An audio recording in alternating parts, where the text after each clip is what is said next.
Carolyn Carnahan, Volunteers in Public Schools, Baton Rouge, Louisiana. Our organization was begun back in 1981 at a time when public education was becoming under fire, and there was a rising awareness that public schools had to exist and remain good in order to maintain our society. She began VIPS at a time where it was not the most popular thing to do, to have your children in public schools or to be involved in public schools. At that particular time, there was a sense that you really needed to be professional to go in and help. Other than just bring cookies, you didn't always feel very welcome. We almost saw it in the 1980s, what public schools would actually look like if people abandoned them, because it was at that time that we had the DSEG case going on, that people were very frustrated with the public schools, and parents actually started pulling their children out. And we saw that without the support of the community, our buildings were failing, children were failing, and they were just abandoned. She knew that if our public schools failed, then our community could not thrive. So she started the organization, and here we are, 26 years later, still going along and still thriving. I knew that somebody had to be doing what Volunteers in Public Schools is trying to do, and that is to help children succeed in life. Everybody Reads is a program that works one-on-one with first, second, and third graders who have been identified by their teachers as reading below grade level.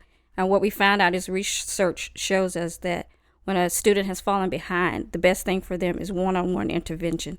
So we match a volunteer with that recommended child. And we ask that they go twice monthly, but our volunteers, they build a relationship with the children that they're matched with.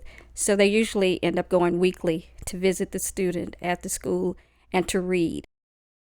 Everyone counts is much the same way. Of course, we're working with math, and we do ask volunteers to visit the student weekly, because we know if we can build confidence in math, that's going to help that student have confidence throughout their academic journeys.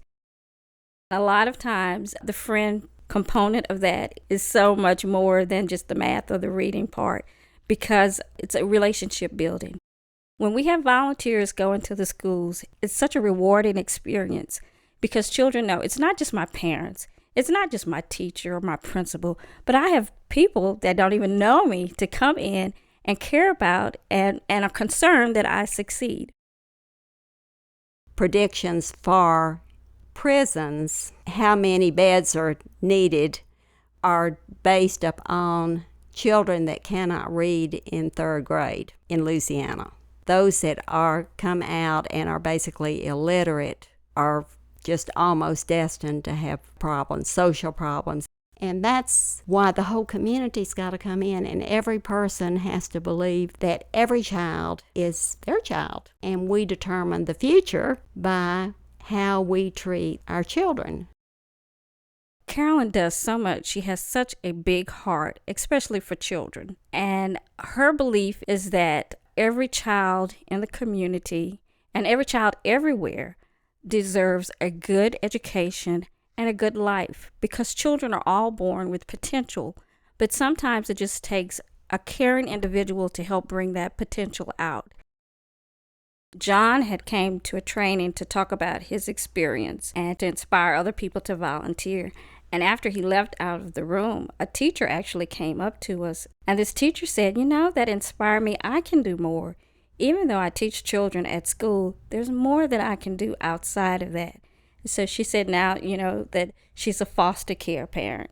So there are children out there who need her. And she said, I've opened up my home now because I saw what John and Carolyn did. And she said, it just made me think there's something else I can do too. We're all so busy. We've lost so much of the sense of responsibility to the community. We somehow have to reprioritize what is most important. Whatever you deeply believe in and feel that that's part of the providence for you, then turns out to be something that you don't give up. She's inspired to know that even if this is just one person or one family, I know that I've helped them and that they can probably go on to be successful now, or that now that they have hope,